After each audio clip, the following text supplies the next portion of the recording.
Abbie Addams. Yeah, that's me. I'm the one who warned John to not forget the ladies. Didn't listen to me like you should, proving my point that all men would be tyrants if they could. Of the first verse is just sort of giving an introduction of who the rap is about and what we first learned about Abigail Addams.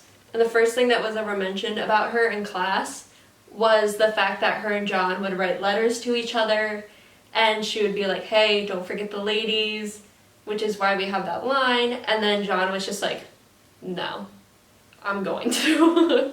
Let's start with who's all in my family. I'm the wife of the John Adams and mom to John Quincey. Did my part in the revolution by hiding troops and American refugees. Okay, and then the second line is just sort of showing like her place in history, like compared to like her family. So like she is like the wife of like the founding father John Adams, and she's the mom of John Quincey, who became president later.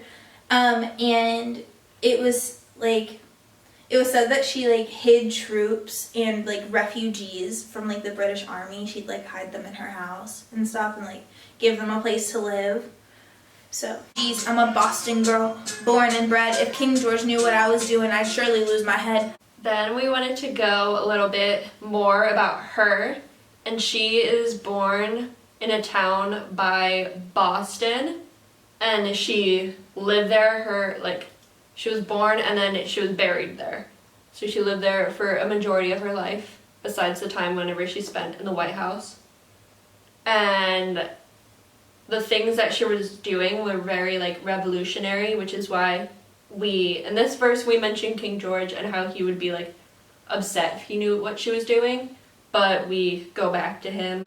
I was born on November 11th or so they told me. My real birthday is November 22nd, and that's the real tea. To my John, I'm Miss Adorable. To the British, I'm Miss Deplorable. Just chilling at home with my dog Hatin. I stay unbothered by the Loyalists to Hatin. And then, so, it says that she was born on November 11th. That's the general consensus when historians talk about her.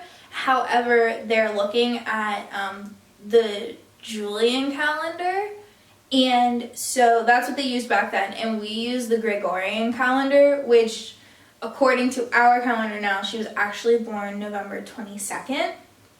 And we mentioned John, her husband, had this nickname for her. He called her Miss Adorable all the time. And so we thought it would be interesting to add that like the British like think that she's actually like Miss Deplorable. And she had two dogs. And one of them was named Satan, which is really interesting because they were like religiously like really involved in like their church and stuff, and they were Quakers. And so out of all the founding fathers, like the most religious one has a dog named Satan. And so we thought that was interesting. That's so weird. When I heard my buddy Warren die by British hands, I started making homemade bullets to raise my fist up to the man. When the revolution's over and the world turned upside down, King George is big mad because we made him look like a clown. The next verse is then about her buddy Warren, who died during the Revolutionary War. Yeah. So she started making like homemade bullets out of like any silverware they had in the house, which I also thought was really funny, because like you could imagine John comes home and there's like no forks, knives, spoons anywhere, and she's just like continuously making bullets. He's like, Abbie, I told you, stop taking the spoons. Abbie, where are the goddamn spoons? And she's just melting them away. Oh, and in that verse also, like we mentioned, the world's turned upside down, which was a drinking song that the British soldiers used to sing. And it's supposed to be like an insult to America, like the colonists, because they were sort of saying the only way that you'd win is if the world was upside down. There's no way that you're going to win this war against us. And then when we did win, at one of the final battles, when the British soldiers had to give their swords to the Americans, it said that when George Washington was taking the sword off, like the head general, the British soldiers were like singing this song about like how crazy it is that they did win, and like the world must have turned upside down. And so we thought it would be interesting if we put that in. And then we also mentioned King George again, and we said he was big mad because the colonists made him look like an idiot because he is the head of the best army and navy in the world at this time, and he was defeated by a bunch of ragtag colonists who didn't really have any money or like any ammo, and yet they still beat him. So yeah. Spent months in the White House in splendid misery, did my laundry in the East Room instead of drinking tea. I'm the even greater woman behind a great man, made political decisions when John needed a helping hand. And then we talked about how she spent months in the White House in like splendid misery, which at the time Abigail Addams was the first lady to live in the White House. And when she moved in, it was still under construction. And so she's quoted as being said that it was splendid misery because it was such a great honor to be the first family to live here, and yet it was still under construction and really sucked to live there. And it was to the point where they didn't have like their laundry room set up yet, so she had to do her laundry in the East Room of the White House, which now is actually set for like really important banquets. And then we also put that like she's the greater woman behind a great man, because like the saying, behind every great man's an even greater woman who like has to put up with him. And so I thought that was funny because John Adams is like said to have really depended on her in a lot of political decisions. When he was inaugurated into being the president, he insisted that she be there. He told her in many, many letters that there was no way that he could do this without her. History shows I'm an overachiever, but they wouldn't call me that if I was a man either. I lived till 73, typhoid fever got me.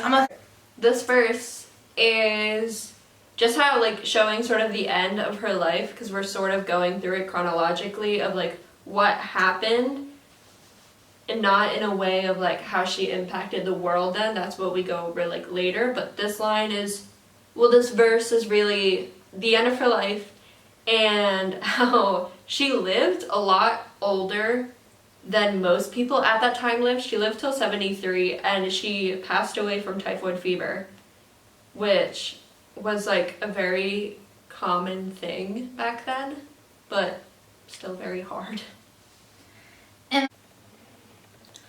I'm a founding mother that is rarely mentioned, only hear my name when there's gender tensions. Women like me are why feminists continue to fight. We are the ones who inspired women's rights.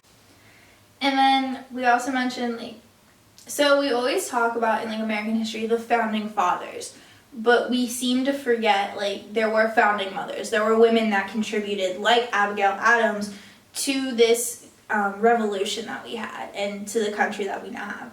And so I put in there like she's a founding mother that's rarely mentioned. And you really only hear about Abigail Adams when there's tensions between genders, and you bring up feminism and women's studies and things like that. And that's the only time you really hear about her. You never hear about her in just regular American textbooks, which is really messed up. And then I also said like it was women like her who they're why feminists continue to like fight for like civil rights and stuff. And she's one of the ones that inspired women's civil rights. She's one of the first women in America to say, hey, no, like women need some sort of rights. We need to be on some equal playing field as you. Especially like legally, since she was so high up and like her husband was a president and she was a first lady. Like it wasn't that she was an average woman, it's that she had power and she knew her family had power, so she like pushed it. I help set the precedent for first ladies, force men to expect more from us than just making babies. So next time someone mentions Jackie, Michelle, or Hillary, take a moment to reflect and think of me. The last verse then is sort of how whenever we talked about that she was one of the first ladies in the house, that she sort of set a bar for those first ladies. So whenever you do hear like now like more recent first ladies that have like impact on the United States, as in like Jackie Kennedy and Michelle Obama, and even like Hillary Clinton being like as a first lady and as her own like